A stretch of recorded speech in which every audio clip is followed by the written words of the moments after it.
Think hard. April 30, 2020 by Anna von Reitz. Although you were never told this, and neither was I, we have lived our entire lives under the thrall of an international military protectorate. That protectorate has ultimately been under the control of the Pope, running a two-sided game, and making war with himself between the US Territorial Government, which the British Queen oversees for him as a Commonwealth, and the US Municipal Government, which he directly controls. So the International Military Protectorate appears to have two sides or faces to it, one the U.S. military and the other the U.S. Federal Civil Service, but in fact, both are ultimately owned and operated by the Pope. This has allowed for a great deal of fraud and asset siphoning to occur, and also has allowed the popes, in the past, to promote unrest and political takeovers and all sorts of other mischief, up to and including promotion of civil war as mercenary conflicts on our shores. It has also led to unwary Americans being conscripted into the military against their will, drafts, and used as cheap mercenaries in wars for profit and other abuses worldwide. We can and should blame the British monarchs, but we must also bring the cows home to the Holy Roman Empire and the popes. Big time. That is lesson 1, and it deserves to be well learned. Ancient Rome, including Roman military power, is still alive and still meddling in everything through the Roman Catholic Church and the United Nations.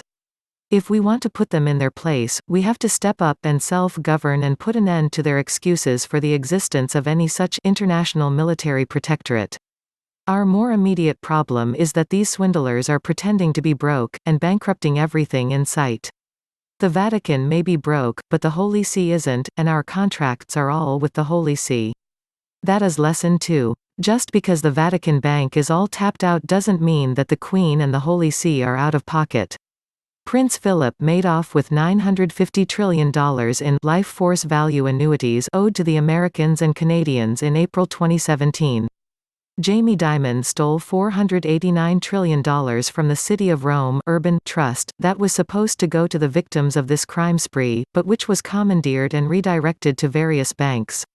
The Guadalupe Hidalgo Trust, $33 trillion, is supposed to pay for social services and education and water resource development and agriculture and infrastructure in 7 of our western states.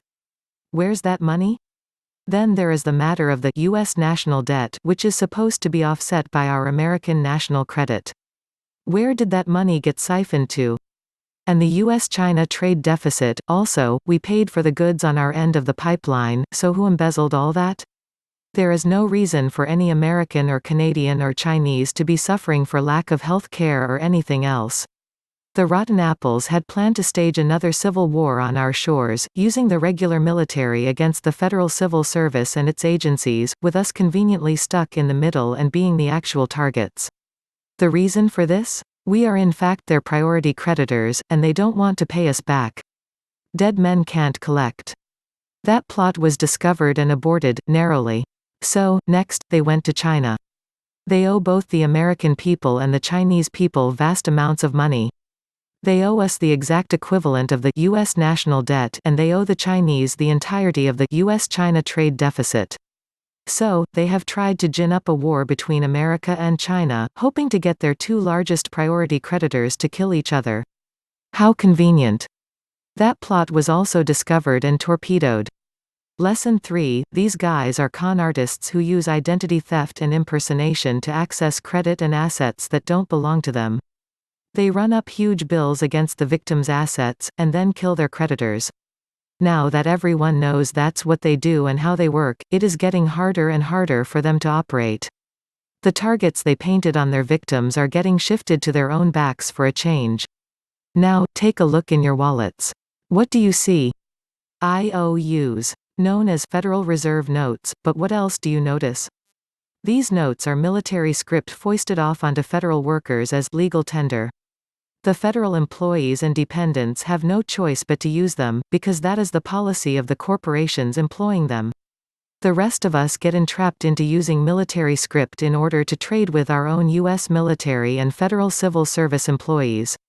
This is similar to the current situation where everyone is inconvenienced by the COVID-19 live exercise, the rest of the population is adversely impacted and sucked into the drama caused by the military's simulated war. All the federal employees are obligated to go along with this farce and pretend that it is real. We, civilians, don't actually have to shut down our businesses or wear masks, it is all phony, and Michael Pompeo came right out and admitted it, but the federal workers do, and because they do, everyone else gets inconvenienced and prodded into participating in this lunacy. For example, we find ourselves having to wear masks to get a haircut, because why? Because in order to serve federal employees, salons have to be licensed and go along with whatever song Uncle Sam sings. There is no law requiring anyone to have a license to cut hair in America. Unless you want to serve federal employees. No law requiring a license to practice law or medicine or. All we have to do is hang a sign in the window or on the door of our unincorporated civilian businesses, federal employees and dependents denied service, and see how long it takes Congress to change its tune. There is no reason for you to shut down your business. There is no law requiring civilians to wear face masks or hunker down, either. But, as long as you put up with being imposed upon like this, they will impose. And impose. And impose. That is lesson 4. You have an obligation to declare your political status and resist their presumptions and impositions, or there will be no end to what they will try to foist off onto their employees, and by association, onto you, too. We have to refuse to serve them until they voluntarily adopt other corporate policies. They are, after all, supposed to be serving you.